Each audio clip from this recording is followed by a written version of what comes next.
My fellow Nigerians, I speak to you today with a heavy heart and sense of responsibility, aware of the turmoil and violent protests unleashed in some of our states.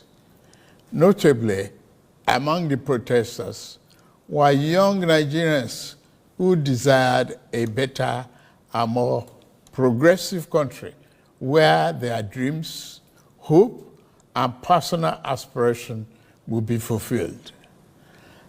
I am especially pained by the loss of lives in Borno, Jigawa, Kano, Kaduna, and other states, the destruction of facilities in some states, and the wanton looting of supermarkets and shops, contrary to the promise of protest organizers that the protest will be peaceful across the country.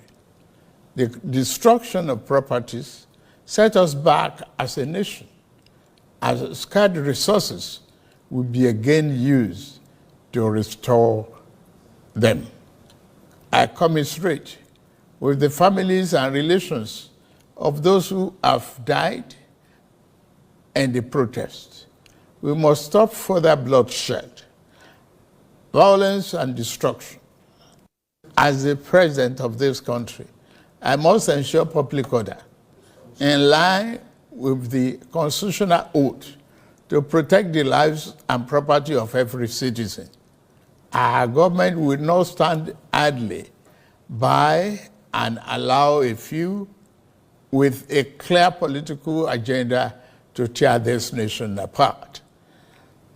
Under the circumstances, I hereby enjoin protesters and the organizers to suspend any further protest and create room for dialogue, which I have always acceded to at the slightest opportunity. Nigeria requires all hands on deck and need us all, regardless of age, party, tribe, religion, or other divides, to work together, reshaping our destiny as a nation. To those who have taken undue advantage of this situation to threaten any section of this country, be warned. The law will catch up with you. There is no place for ethnic bigotry or such threats in the Nigeria we seek to build. Our democracy progresses when the constitutional rights of every Nigerian are respected and protected. Our law enforcement agencies should continue to ensure full protection of life and properties of innocent citizens in a responsible manner. My vision for our country is one of a just and prosperous nation where each person may enjoy the peace, freedom, and meaningful livelihood that only democratic good governance can provide. One that is open, transparent, and accountable to the Nigerian people. For decades, our economy has remained anemic and taken a dip because of many misalignments that have stunted our growth. Just over a year ago, our dear country, Nigeria, reached a point where we couldn't afford to continue the use of temporary solutions to solve long-term problems for the sake of now and our unborn generations. I therefore took the painful yet necessary decision to remove fuel subsidy and abolish multiple foreign exchange system, which had constituted a noose around the economic jugular of our nation and impede our economic development and progress. These actions block the greedy and the profit that smugglers and rent seekers made. They also block the undue subsidy we had extended to our neighboring countries to the detriment of our people, rendering our economy prostrate. These decisions are made were necessary if we must reverse the decades of economic mismanagement that didn't serve us well. Yes, I agree. The buck stops on my table. But I can assure you that I am focused fully on delivering the governance to the people. Good governance for that matter. In the past 14 months, our government has made significant strides in rebuilding the foundation of our economy to carry us into a future of plenty and abundance. On the physical side, aggregate government revenue has more than doubled, hitting over 9.1 trillion naira in the first half of 2024, compared to the first half of 2023, due to our efforts at blocking leakages, introducing automation, and mobilizing funds creatively without additional burden on the people.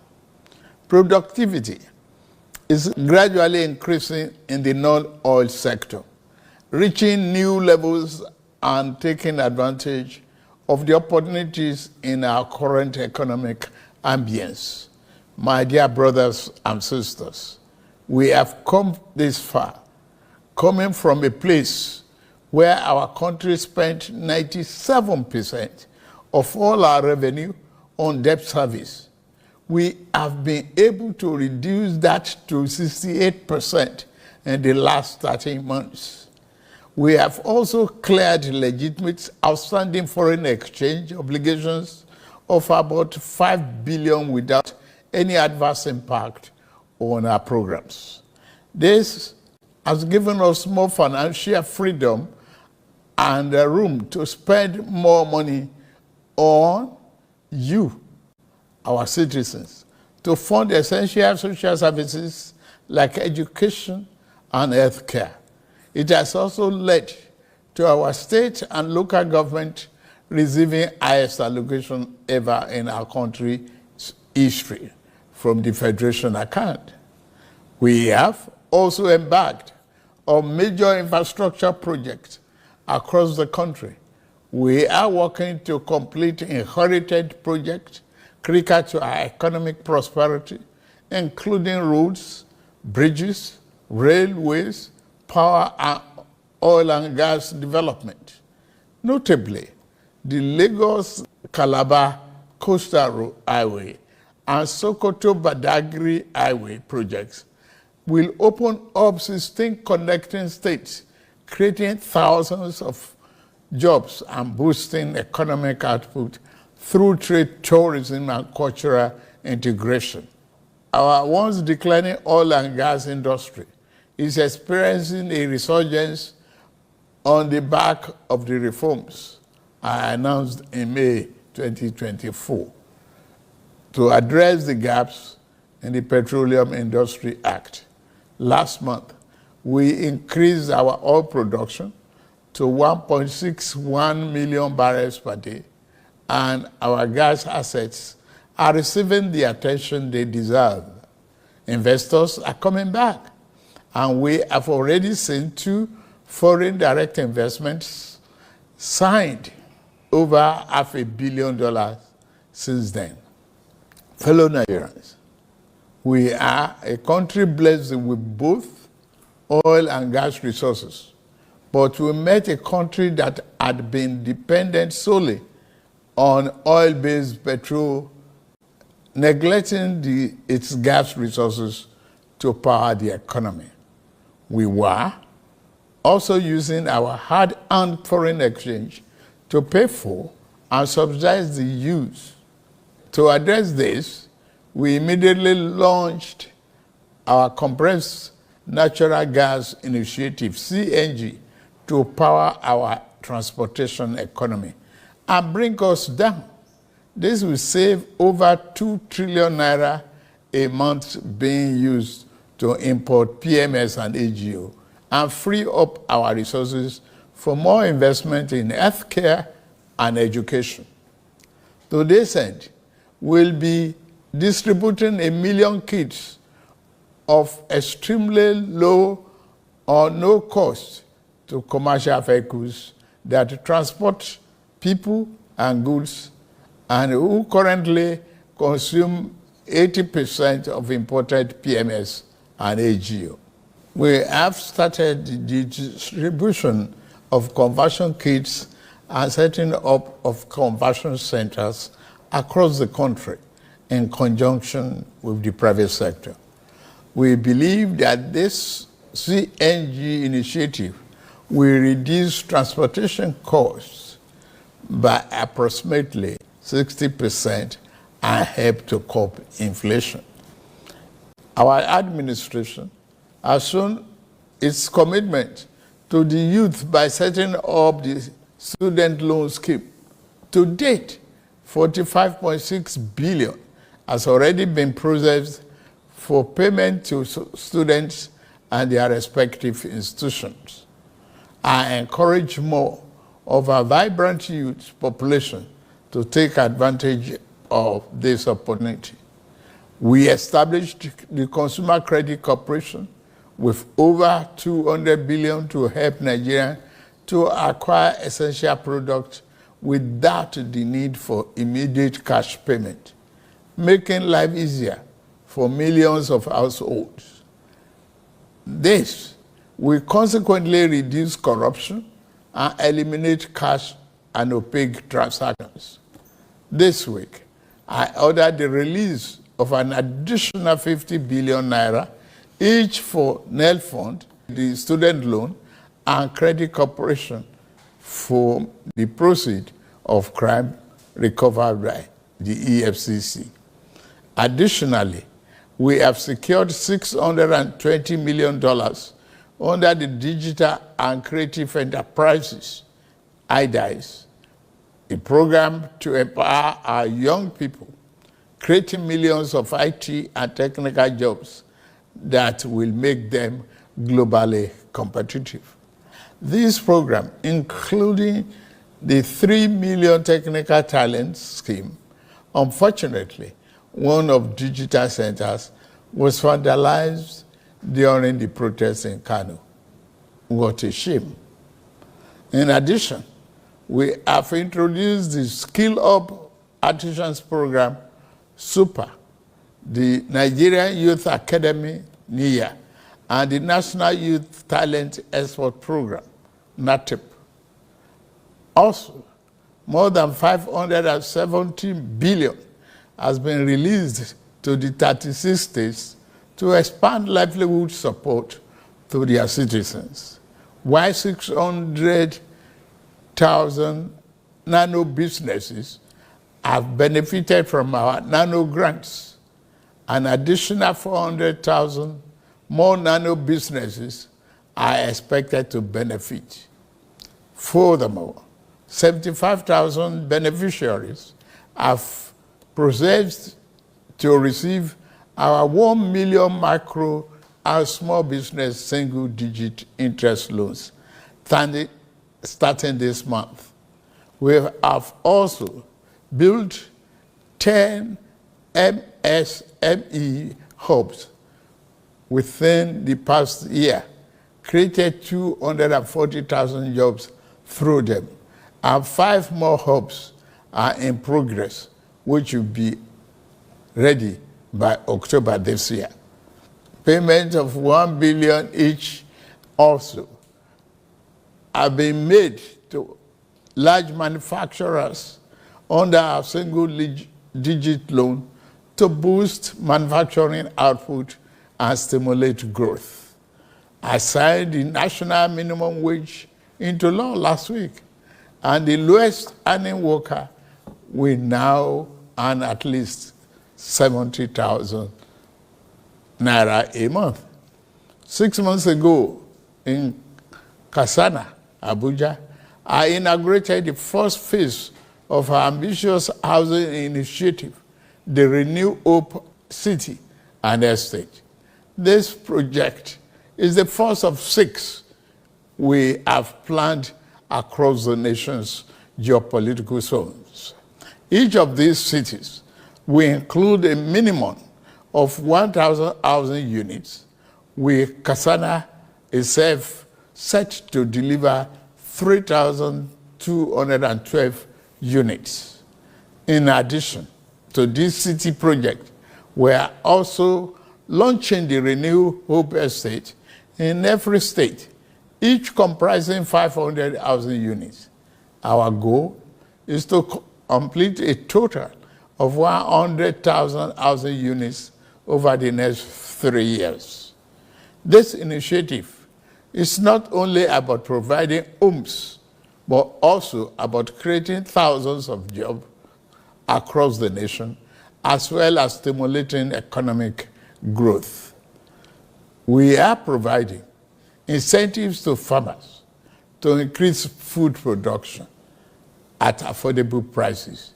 I have directed that tariffs and other import duties should be removed on rice, wheat, maize, sorghum, and drugs, and other pharmaceutical medical supplies for the next 6 months, in the first instance, to help drive down the prices.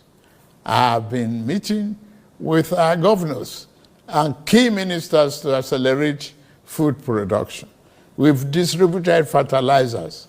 Our target is to cultivate more than 10 million hectares of land to grow what we eat.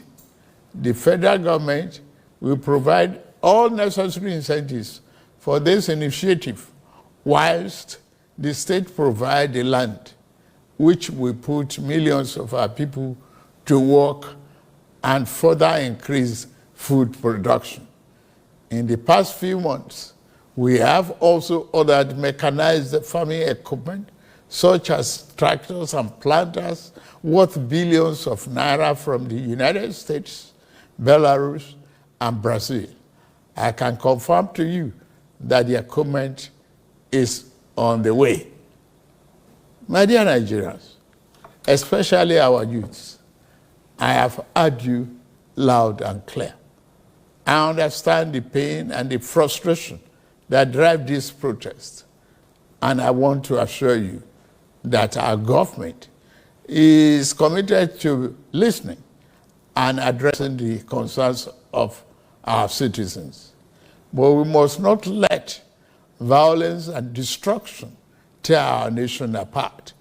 We must work together to build a brighter future where every Nigerian can live with dignity and prosperity.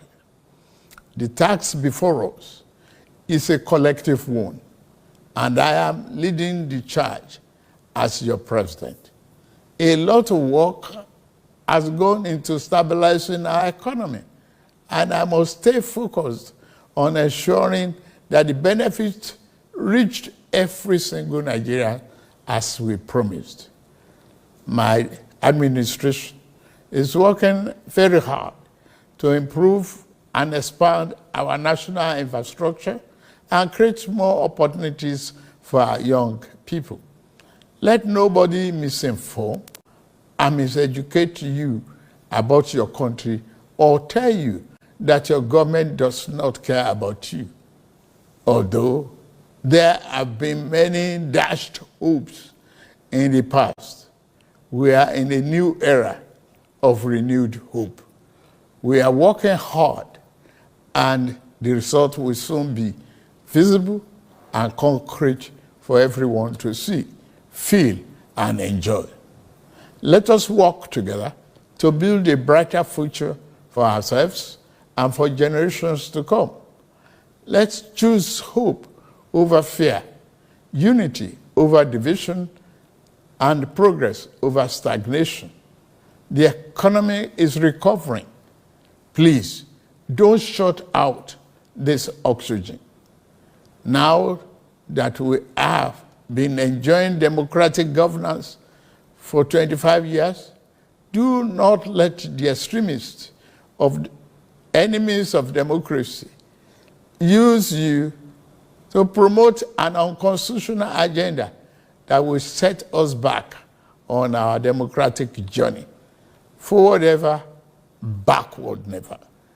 In conclusion, security operatives should continue to maintain peace, law, and order in our country, following the necessary Convention on Human Rights, to which Nigeria is a signatory. The safety and security of all Nigerians are paramount. Thank God and thank you for your attention. And may God continue to bless our great nation. Thank you very much.